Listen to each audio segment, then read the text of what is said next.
Hepatitis के मरीज़ 3 बातों का ख्याल रखें।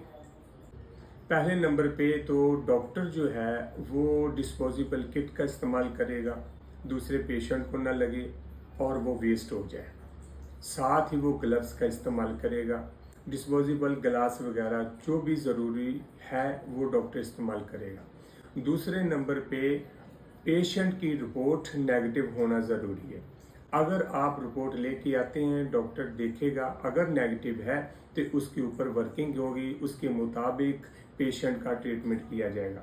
तीसरे नंबर पे ये है कि अगर कोई भी इंस्ट्रूमेंट वगैरह लगाता है डॉक्टर, तो वो दांत निकालना है, स्केलिंग, इम्प्लांट या फिर क्राउन, कुछ भी जो भी ट्रीटमेंट किया जाएगा, जो भी इसके लिए इंस्ट्रूमेंट इस्तेमाल किया जाएगा वो वेस्ट कर दिया जाएगा, वो इस्तेमाल में दोबारा नहीं आ सकता।